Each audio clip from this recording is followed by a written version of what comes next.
한때 재치 있는 입담과 순발력으로 대중의 사랑을 한 몸에 받았던 스타 개그맨.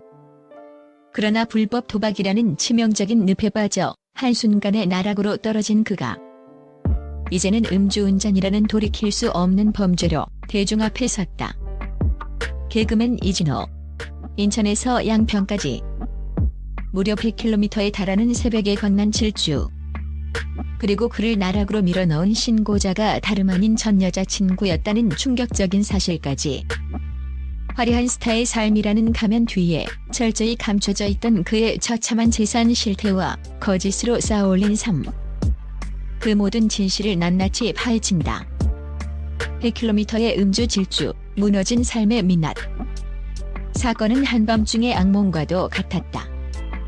이진호는 새벽 3시 혈중 알코올 농도 면허 취소 수준의 만취 상태로 운전대를 잡았다. 인천의 한 술자리를 파하고 경기도 양평 자택까지 100km에 달하는 거리를 위험천만하게 질주한 그의 모습은 더 이상 대중이 알던 유쾌하고 영리한 개그맨이 아니었다. 어둠이 짙게 깔린 고속도로 위를 시한폭탄처럼 달린 그의 차량은 이성과 통제력을 완전히 상실한 그의 현재 상태를 적나라하게 보여주었다. 이 사건이 대중에게 더욱 큰 충격과 씁쓸함을 안겨준 이유는 그를 경찰에 신고한 사람이 바로 얼마 전까지 미래를 약속했던 연인, 전 여자친구였다는 점이다. 한때 가장 가까웠던 사람의 손에 의해 범죄 사실이 드러났다는 것은 그의 공적인 삶뿐만 아니라 사적인 관계마저 완전히 파탄 나 있음을 보여주는 비극적인 증거였다. 사랑했던 연인마저 등을 돌리고 신고 버튼을 누르게 만든 그날 밤. 과연 그들 사이에는 무슨 일이 있었던 것일까? 그의 100km 질주는 단순히 취중의 실수가 아닌 이미 통제 불능 상태에 빠진 한 인간의 마지막 발악이었을지도 모른다. 23억 빚더미와 담보 잡힌 별장, 가짜 부자의 실체.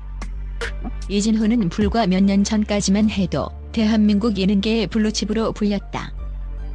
간판 예능 프로그램인 아는 형님의 고정 멤버로서 강호동, 서장훈 등 거물급 예능인들 사이에서도 결코 밀리지 않는 순발력과 재치로 자신만의 입지를 확고히 다졌다. 코미디 빅리그에서는 트렌드를 읽는 기발한 아이디어로 수많은 인기 코너를 탄생시키며 천재 개그맨이라는 찬사를 받기도 했다. 그의 스마트하고 유쾌한 이미지는 대중에게 높은 신뢰감을 주었고 각종 방송과 CF 섭외 1순위로 꼽히며 그의 주가는 하늘 높은 줄 모르고 치솟았다. 하지만 그 화려한 성공의 이면에서는 어두운 그림자가 깊게 들이오고 있었다. 2024년 소속사를 통해 발표된 그의 온라인 불법 도박 자백은 연예계에 큰 충격을 안겼다. 그가 수년간 거액의 판돈을 걸고 불법 스포츠 도박에 빠져 있었다는 사실은 그가 쌓아올린 모든 이미지를 한순간에 무너뜨렸다. 한순간의 쾌락과 승부욕을 좇은 대가는 상상 이상으로 참혹했다. 도박으로 인해 그가 짊어지게 된 공식적인 빚만 무려 23억 원. 이는 단순히 도박으로 잃은 돈을 넘어 손실을 만회하기 위해 손댄 고금리 대출까지 포함된 액수로 추정된다. 눈덩이처럼 불어난 빚은 그의 숨통을 조여왔고 도덕성의 치명타를 입은 그에게 방송계와 광고계는 등을 돌렸다. 계약 파기 위약금까지 더해지면서 그의 수입원은 사실상 제로에 가까워졌고 그는 회생 불가능한 재정 파탄 상태에 이르게 되었다. 그럼에도 재정 파탄 상태에 이른 그에게 남은 마지막 자존심이자 유일한 자산은 경기도 양평에 위치한 15억 원 상당의 그림 같은 전원주택이었다. 그는 여러 방송 프로그램의 동료들을 초대해 바비큐 파티를 열고 아늑한 벽난로 앞에서 자신의 성공 스토리를 하며 이 집을 빚 한 푼 없이 오롯이 나의 노력으로 마련한 꿈의 공간이자 안식처라고 거듭 자랑했다. 대중은 도시의 삶에 지친 스타가 자연 속에서 진정한 행복을 찾았다고 믿었고 그의 소박하면서도 성공적인 삶에 아낌없는 박수를 보냈다. 하지만 그 모든 것은 대중의 눈을 속이기 위한 치밀하게 계산된 연극에 불과했다. 심층 취재 결과 그가 자랑하던 꿈의 공간은 사실 빚으로 쌓아올린 위태로운 모래성이었다. 등기부등본 확인 결과 이 주택은 제1금융권은행은 물론 심사 기준이 까다롭고 이율이 높은 제2금융권과 4금융권에까지 손을 뻗쳐 10억 원이 넘는 복잡한 근저당이 거미줄처럼 얽혀 있었다. 사실상 집값의 대부분이 빚이었고 그의 소유라고 할 수 있는 부분은 거의 없는 껍데기만 남은 상태였던 것이다. 그는 대중 앞에서는 여유롭게 전원 생활을 즐기는 성공한 자선가인 척했지만 카메라가 꺼진 뒤에서는 호화로운 삶을 유지하고 불어나는 빚을 막기 위해 자신의 마지막 보금자리마저 담보로 잡고 위태로운 빚 돌려막기를 하고 있었던 것이다. TV 화면 속 따스해 보이던 벽난로는 사실 그의 차가운 현실과 쌓여가는 채무 독촉장을 감추기 위한 연극 무대 소품에 불과했다. 대중을 향한 그의 철저하고 계획적인 기만은 그의 성공 서사를 진심으로 믿고 응원했던 팬들에게 칼날과 같은 회복 불가능한 배신감을 안겨주었다. 그들이 감동했던 것은 집의 가격이 아니라 그가 이룬 성실한 성공이라는 가치였기 때문이다. 싸늘한 대중의 시선과 연예계의 퇴출 수순.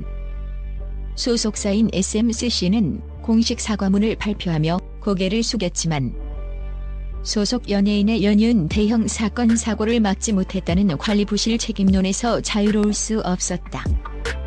대중의 분노는 비난을 넘어 경멸의 수준에 이르렀다. 온라인 커뮤니티에서는 도박의 음주운전까지 삼진아웃이다. 영원히 방송에서 퇴출해야 한다는 여론이 들끓었고 이는 단순한 감정적 반응을 넘어 사회적 요구로 확산되고 있다. 방송가는 이미 이진호 지우기에 나섰다.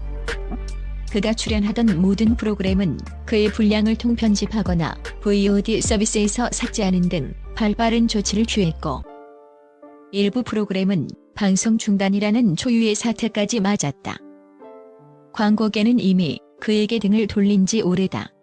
그의 추락은 단순히 한 개인의 몰락을 넘어 그와 연결된 수많은 프로그램 제작진과 동료들에게까지 막대한 민폐를 끼친 연쇄 파국의 시작이다. 암투병 어머니의 눈물, 가족의 비극. 이진호의 비극은 결코 그 개인에게만 머무르지 않는다. 현재 그의 어머니는 대장암으로 힘겨운 투병 생활을 이어가고 있는 것으로 알려져 대중의 안타까움을 더하고 있다. 자식의 성공을 자신의 가장 큰 기쁨이자 자랑으로 여기며 살아온 어머니에게 TV 속에서 채취해 있는 입담으로 사람들을 웃기는 아들의 모습은 고된 항암 치료를 견디게 하는 유일한 희망이자 버팀목이었을 것이다. 그런 어머니에게 아들의 연이은 추락은 어떤 의미였을까? 불법 도박으로 인한 23억 원의 빚더미 소식은 그저 시작에 불과했다. 음주운전이라는 파렴치한 범죄 소식에 이어 아들이 성공의 상징이라며 자랑했던 양평의 전원주택마저 사실은 빚으로 쌓아올린 허상이었고 이제는 그마저도 잃게 될지 모른다는 소식은 천천병력과도 같은 고통이었을 것이다. 그 집은 단순한 건물이 아니라 병든 몸을 이끌고 아들의 성공을 지켜본 어머니에게 마지막 남은 평온한 안식처이자 자부심이었기 때문이다. 아들의 그릇된 욕망과 끝없는 거짓말은 이미 병마와 힘겹게 싸우고 있는 어머니의 가슴에 수백 개의 대못을 박는 것과 다름없었다. 한때는 자랑이었던 아들이 이제는 씻을 수 없는 고통과 수치심이 근원이 되어 한 가족 전체